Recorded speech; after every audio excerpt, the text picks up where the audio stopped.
Welcome back kaibigan sa ating munting channel, Munting Rabbitry.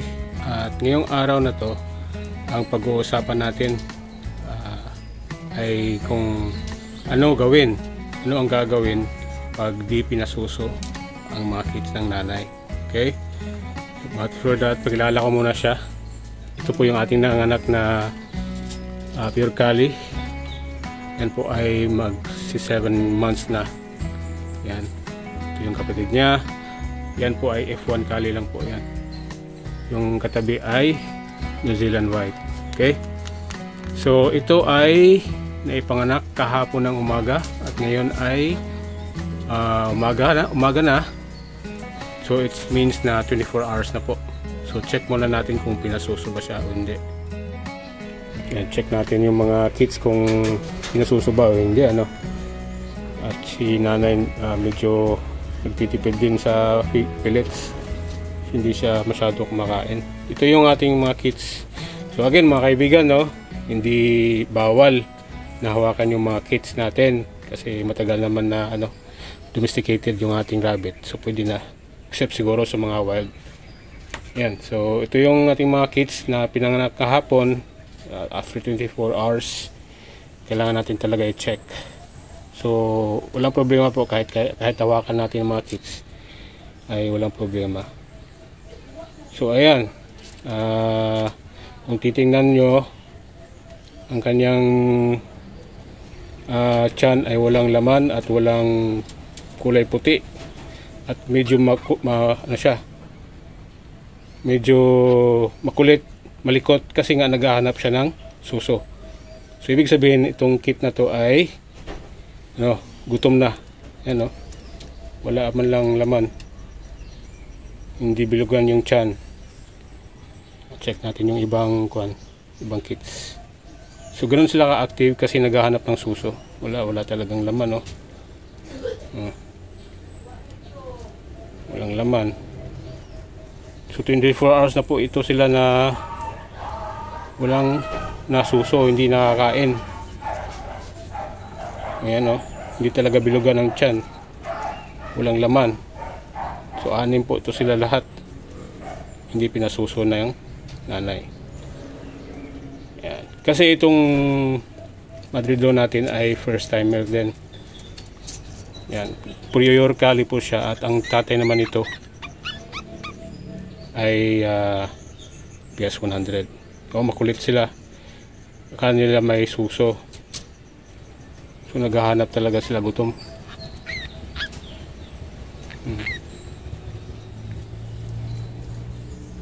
Yan. So ganito ang gagawin natin mga kaibigan, kasi wala na, gutom na to. 24 hours na walang kinain. So gagawin natin, force feed natin sila. So ayan po. So ang gagawin natin, force feed natin yung mga kids. Ayan. May mga dugo-dugo pa dyan. Actually pangalawang na to nila, nest box, pinalitan na natin. So may dumi pa, pero okay na yan kasi ito yun, hindi sila lalangawin. So force feed natin siya. Ang gawin natin, paamuhin muna natin yung yung mother doe, or gawin natin siyang relax. Kasi kapag hindi siya relax, lalagay mo dyan sa nest box, tatalon lang yan. So magiging delikado pa yung mga kids, masisipa pa. So gawin natin siyang relax at hindi siya masyado stress, para once na ilagay natin dito, wala lang, relax lang siya. Okay? So tara, ating ilagay sa nest box yung ating nanay. So gawin natin siya for 3 minutes, at least 3 minutes, at make sure natin na nakasuso na lahat yung mga kids. Okay? Yan. So lagay natin yung ating doe. So relax lang natin siya.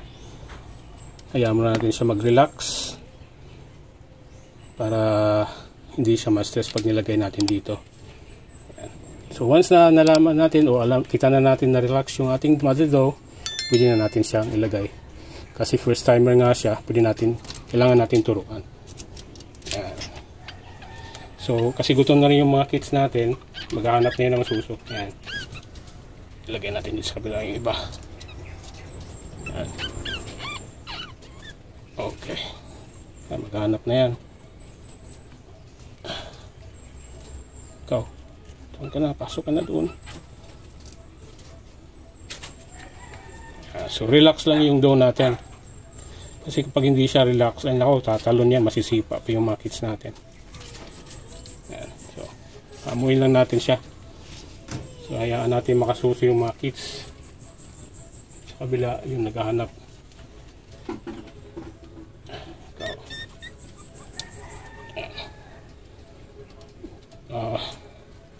Hindi talaga alam ng mother dough yung ano, susuhin yung ating mga kits. So, you know, umuupo pa siya. Yan, oh. So, hindi siya, ano, relax. Relax lang. Suso lang yung mga kits natin. Oops. Nasasaktan siguro. Kasi first time may dumidi. Yan, nasasaktan siya. Relax lang. Kainin mo lang yung ano, mga kits mo.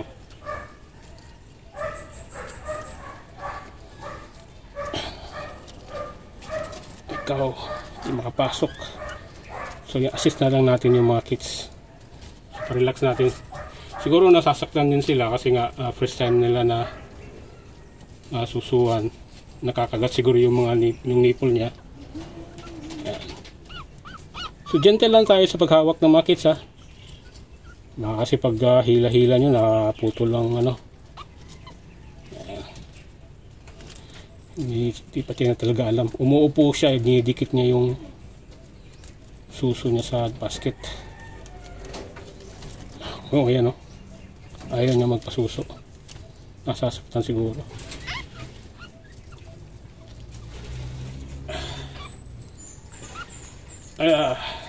Pag hindi kayo comfortable sa ano, pwede naman nyo gawin sa ibang basket.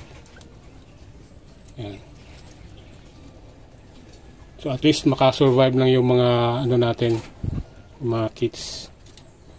Paano ba to? Di makita. Ayan, o. Naghahanap ng mga ano. So hindi po talaga ano, hindi pa niya alam paano pasusuin yung mga kits niya. So kailangan natin turuan. Pag kailangan nating turuan siya para yung instinct niya matuto siya. So after 3 minutes, yan lang, gawin natin, check natin kung okay na ba yung mga kits natin. Hirap na walang cameraman kasi.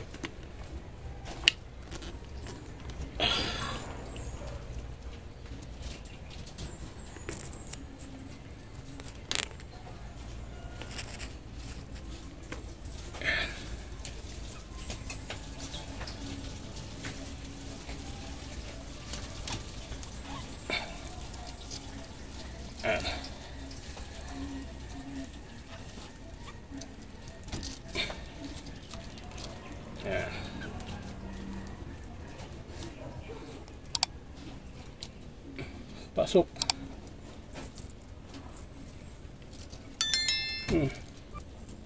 Pwede mo yung bilahin yung balatinganan para lalabas yung nipple. Gano'n, no? Yan. Ilahin mo yung dito balat para lalabas yung nipple. Umuupo kasi siya. Didikit niya yung tiyan niya sa, ano, sa basket. Yan. Yan. Ilahin natin dyan para lalabas yung nipple. Yan. So gawin natin to ng at least 3 minutes. Tapos check natin yung mga kits. Ayan, so at least na yung mga kits natin. So ibig sabihin nakahanap na ng nipple. So sumususo na yan. So at least ngayon alam niya na kung yung instinct ng isang nanay.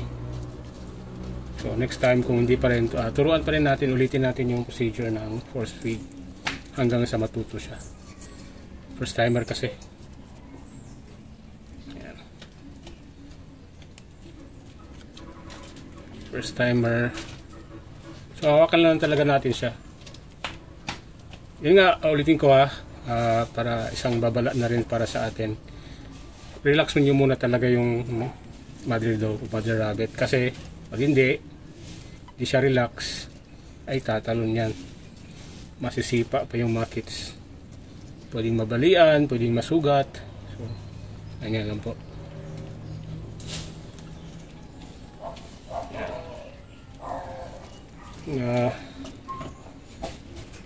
May mga ganito talaga na rabbit kahit nasa edad na siya, nanganak, kahit 6 months na siya, ay hindi pa rin pa rin marunong.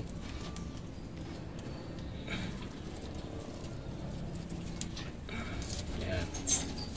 So at least relax siya.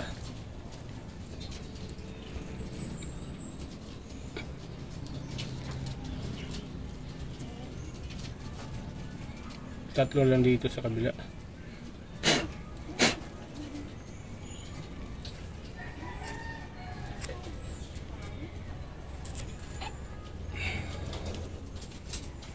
Ito, hindi makasuso. Lipat natin. Kasi pag hindi yan nakasuso, sigurado bukas patay na yan.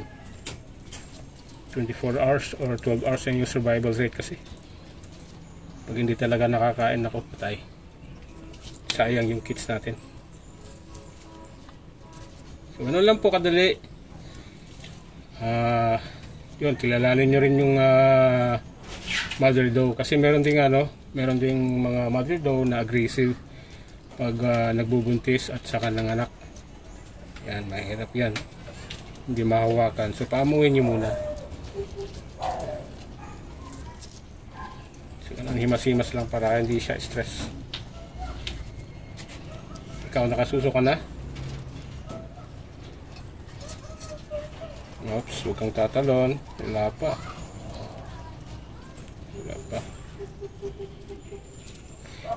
Tanong kung meron bang rabbit na nangangagat? Meron po. Meron din pong rabbit na nangangagat, lalo na pag stress at hindi mo halos nahawakan yung rabbit. Or meron talagang rabbit na aggressive. Yan.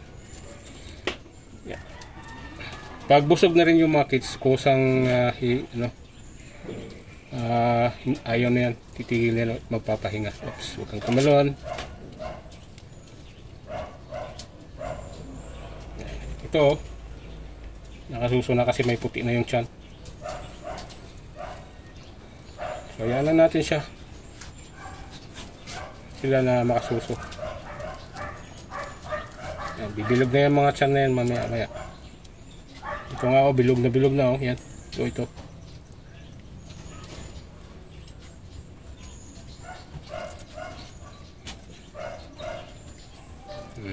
Ayan, so nakasuso na.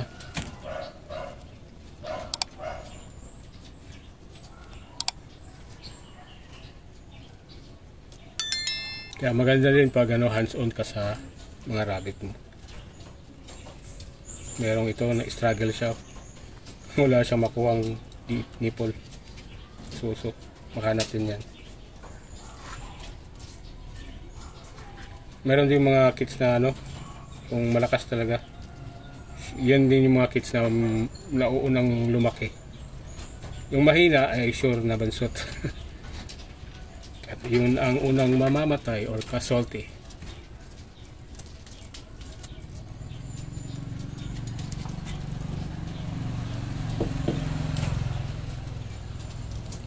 Ito, bakit andito ka na? Meron siya kaunti Yan meron siyang nasuso kaunti. Kaya siguro humiwalay na. Kailangan natin konti dito para ma-expose yung nipple.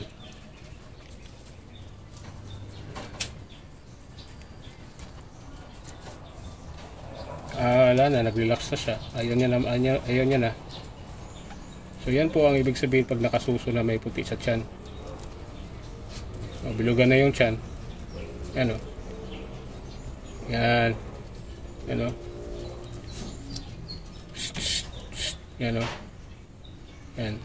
May gatas na. So hindi na siya, relax na siya Kaya pala humiwalay na.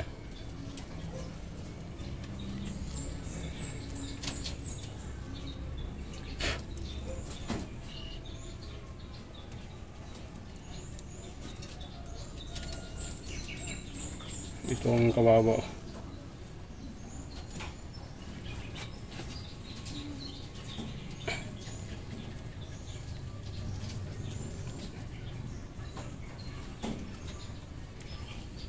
suso.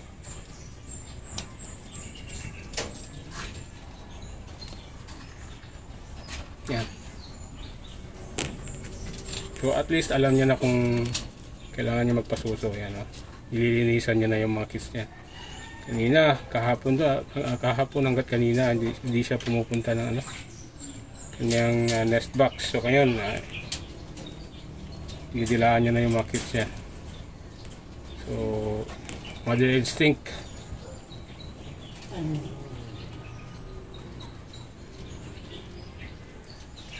Yan, tatalo na yan.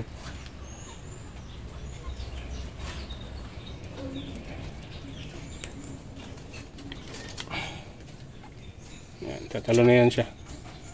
At least 3 minutes lang po yung ano.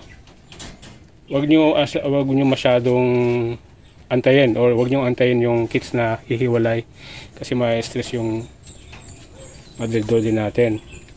Kasi nga gutom yung mga kids, so siyempre gusto niyang mabusog, pero siyempre ma-stress din yung mother doe natin. Kaya 3 minutes lang talaga yan maximum ang magpasuso yung rabbit natin. Ayan, tumalon na. So merong isa na kawawa ito. Check natin. Ay, mayroon siya konti. Konti lang. Kaya gutom pa. Ito, konti rin. Yung hindi malikot, nakasuso na yan. Ito rin hindi.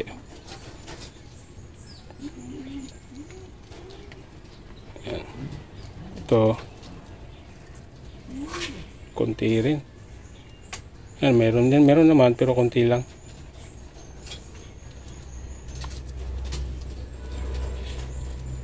Ito talaga yung wala, oh. Ayan, dyan. Lagay lang natin dito. Kasi gawin natin, mag-isa siyang magsuso dyan. So ito, ayan, oh. Klarong mayroong puti. Ayan. So ganun lang po, ano. Ganun lang po ang gawin natin na mag-force feed tayo sa ating mga rabbit. So ito yung gagawin ko, suso ko dyan. Mag-isa. Yan po, kung may mga tanong kayo, please comment down below, and for sure na sasagutin natin. Hanggang sa muli po, at maraming salamat sa panonood. Thank you.